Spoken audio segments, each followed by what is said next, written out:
Hey guys, so for the video today, we're not going to use the green screen, so you're just going to have to hear our voices instead of seeing us. But in this video today, we have a special guest, Mary. Hello.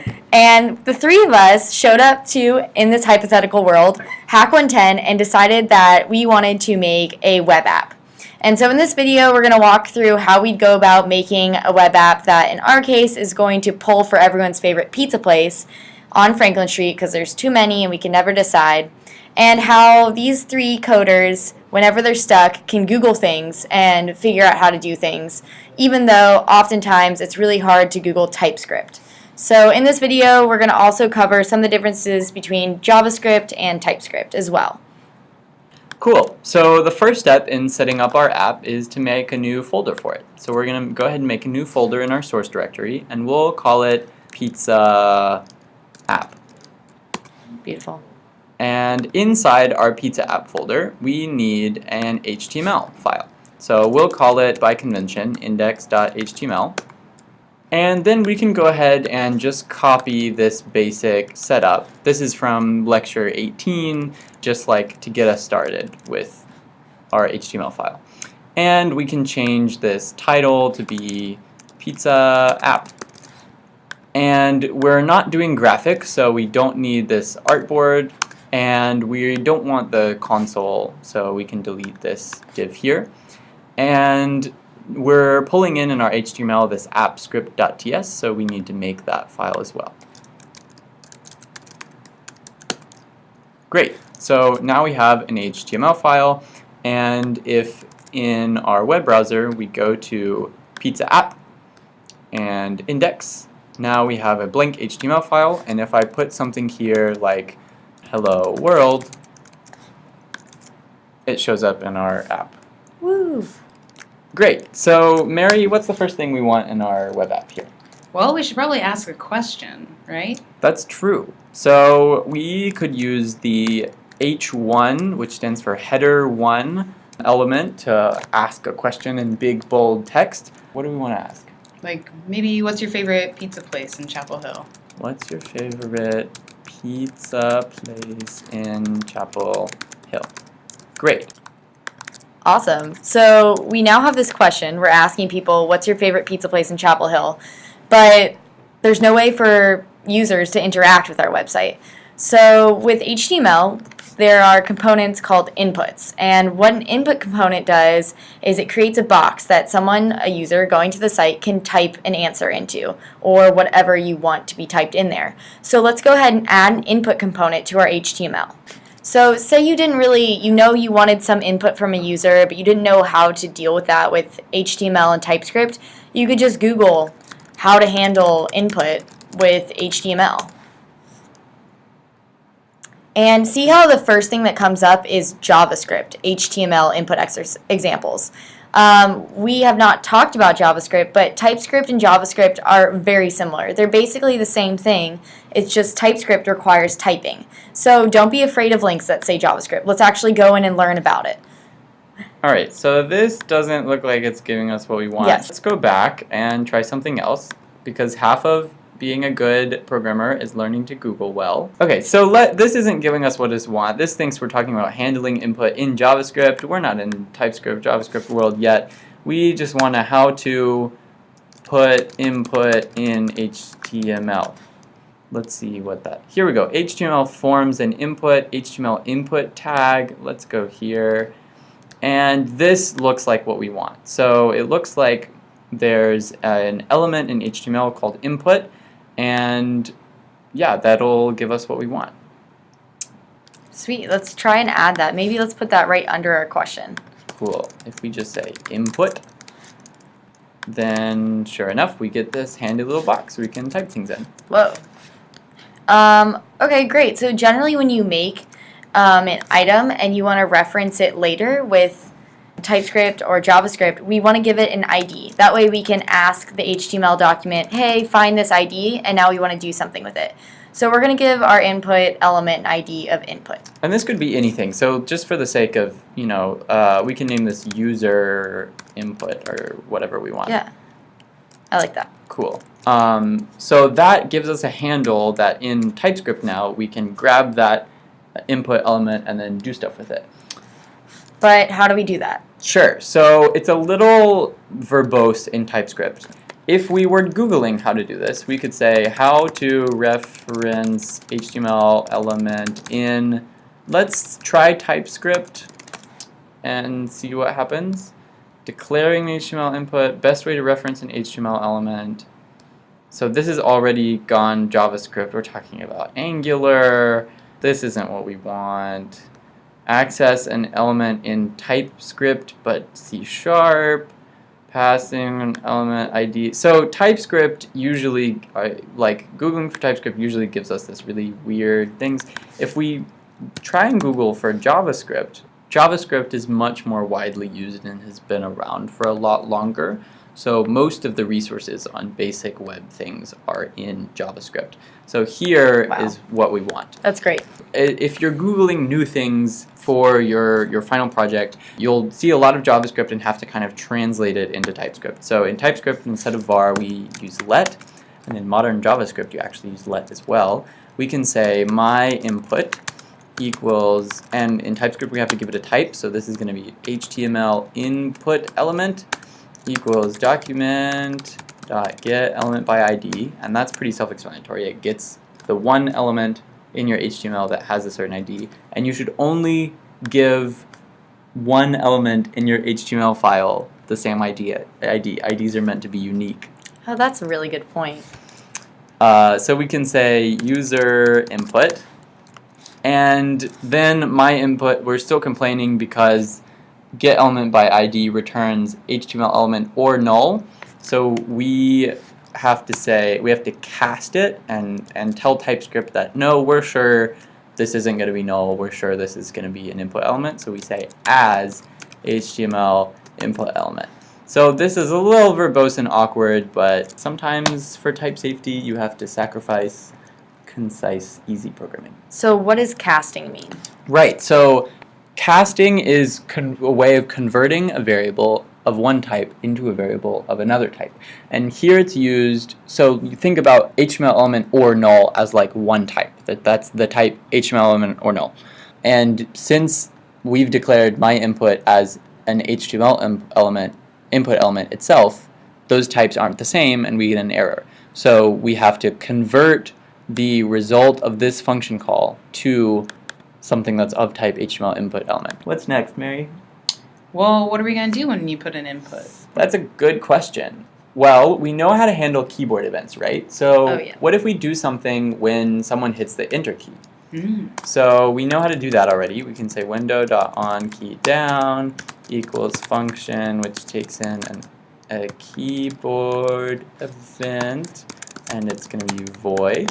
And we're going to say, I know because I'm a genius that the enter key is 13. All right, genius. What if I wasn't a genius and didn't know that? Is there a website or something that I can go to? If you're not as smart as me, you can say JavaScript key codes. That sounds good.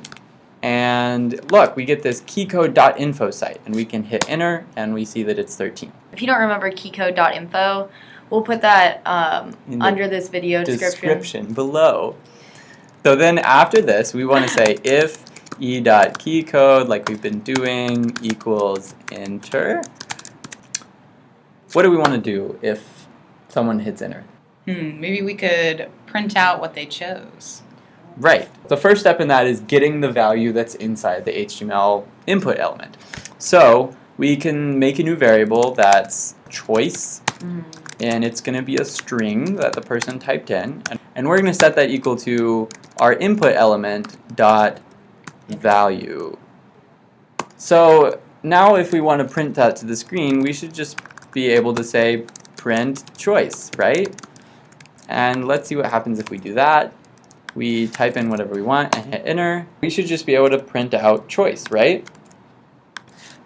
If I say my favorite pizza place is Latza and I hit enter, nothing happens.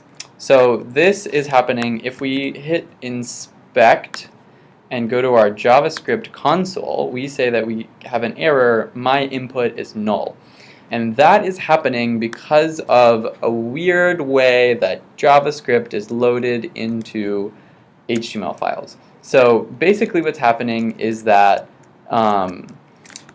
our script here starts loading, and then the browser says, okay, I'm going to read what else is inside the HTML and then render that.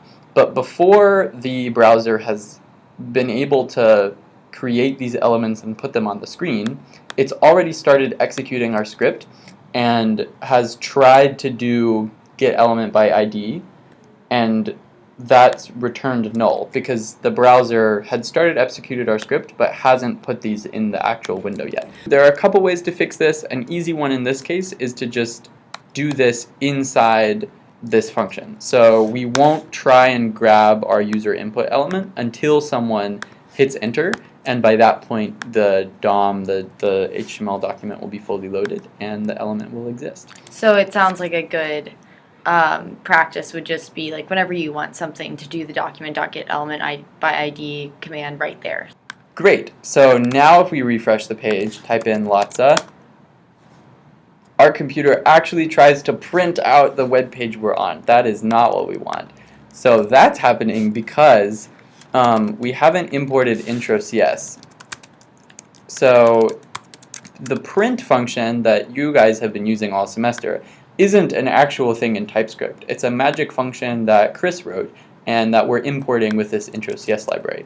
So now if we refresh our page and type in Latza, we get this unformatted thing spit out to this screen, and that's just because we don't have Chris's styles in the thing in our web page. So this print function doesn't really do what we want. I don't want string printed out there, and we want to be able to print out stuff and say where we put it. This print function just like puts it on the bottom of the screen, so we don't need this. Great. So let's instead insert the result into an element in our HTML. So let's go back to our HTML page, and maybe under the input, we can have an H2 tag, or we can have a paragraph. H2 sounds good. Let's have the ID for that be user choice. And so if we go back to our scripts, let's go ahead and grab that H2 user choice element that we just made. So let's say let choice element be a HTML header element or heading element, and that's going to equal document.getElement by ID. And remember, the ID we made was user element, user choice, and we once again have to cast it as an HTML heading element. Yeah, so as you can see with this, we've had an HTML input element, we've had an HTML header element, and the HTML heading element, corresponded with an H2 tag, and HTML input element corresponded with an input tag. A lot of these types are really self-explanatory. If you're trying to cast something, you're not quite sure what the type is, give it a Google search like you're saying, or start typing something like HTML head and heading element came up and give that a try. But don't be afraid of using the internet.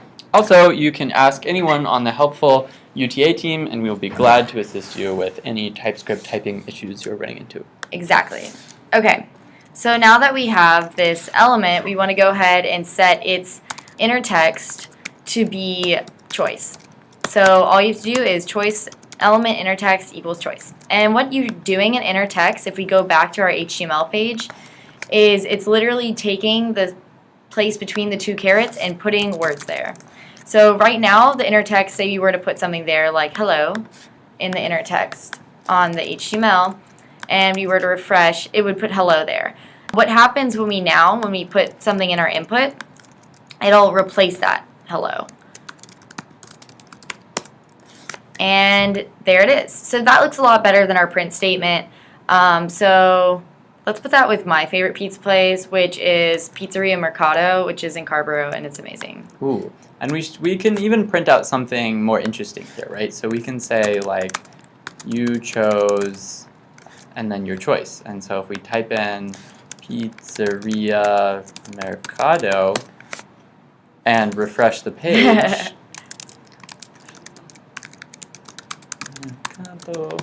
then we get a helpful message printed out. Congratulations, you just made an amazing pizza app. Yay! and we're going to go ahead and change it to JavaScript and show you how it looks pretty much the same.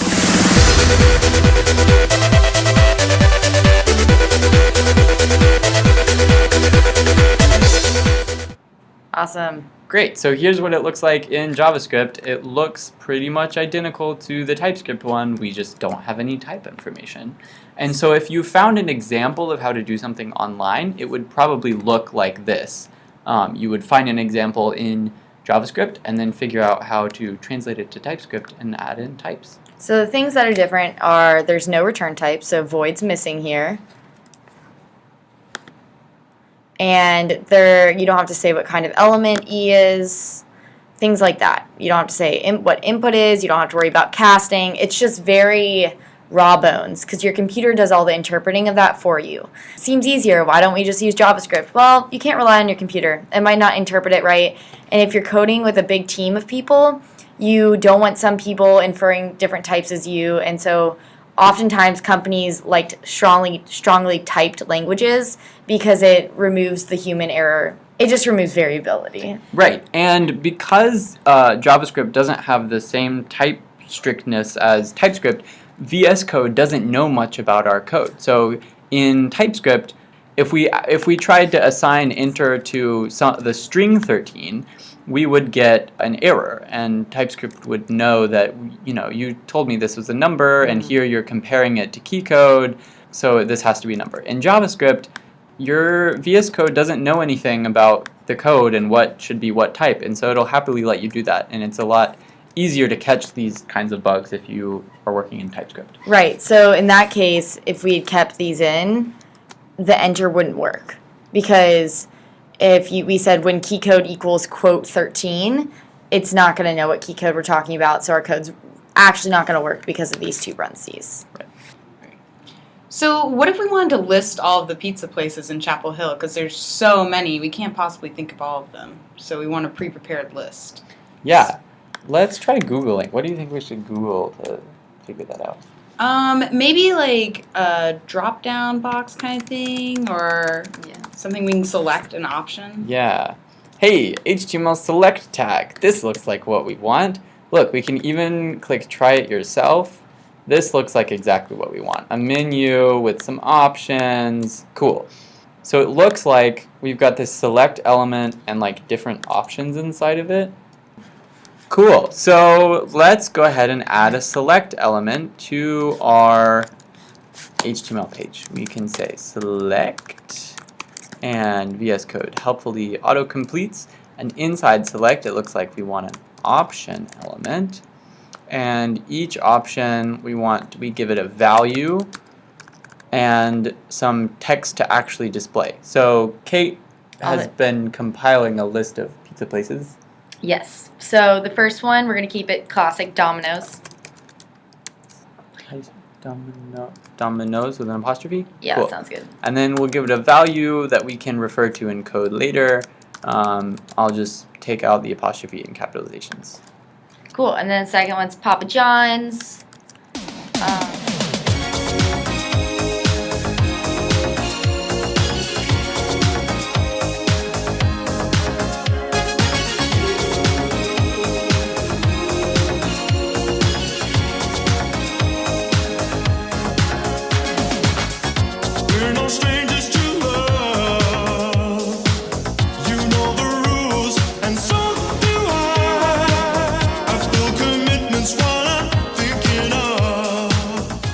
Now we have our extensive list of the Chapel Hill pizza options. Now we have to find a way to put those values in where we had our input before. Yeah, so if we select Amante, we want it to show up below, just like where our input showed up below. All right, so we've got our select element, and we need to add an event handler to it. We've tried to select our select element here, but if we try and log out what our select element is, we see that it's null here, which is not what we want. This is happening because of the way HTML is loaded into a browser and the way JavaScript is handled. So what happens is the browser sees this script tag, immediately starts executing the script before it's seen or loaded any of the HTML. And so when this line is executed, there doesn't exist any element with the ID pizza select. So the way we can get around this is there's a window.onLoad function, and we can set that equal to an anonymous function that is void. And we can wrap everything we want to do in some main function and just say when the page is loaded, call our main function.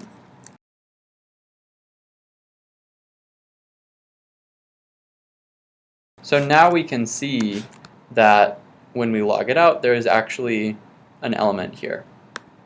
So to add the event handler, we just need to say select element dot on change, and then we're gonna have an on change function just like we had an on key down function last time.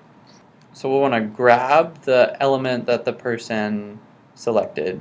So we get this event, and so remember, the target of an event is usually the thing that the event happened on, so that would be this whole select element, and the select element will have a value that's the currently selected thing. And we know that because if you go back to our index.html, you can see that all of them have values. Right. So if we say let choice be a string that is select element dot value, then we can say The same thing that we did previously. So we could literally copy and paste those two lines from above. right, or we could make this easier by moving this outside our key down, so we can use it here. So we can say choice element dot inner text equals choice. Cool, let's refresh and try it. So now when we choose Benny's, we get Benny's printed. Very cool. From this video, we hope this helped you think through how you can find out how to do things with the help of Google, and a little bit about the similarities between JavaScript and TypeScript, and how oftentimes you're going to have to do Google searches with the word JavaScript where you might have previously put TypeScript, because you'll get better sources like W3 School versus Stack Overflow. So definitely don't be afraid to come to the Hack 110 event, and also don't be afraid to ask for TAs if you need help. But there's so many cool things you can do with HTML and TypeScript. And to give you a sneak peek of what's going to happen at Mary and my video game talk at Hack 110, you're going to learn how to create this amazing game where we guide Jeffrey to avoid the Goombas and get the CPU hat.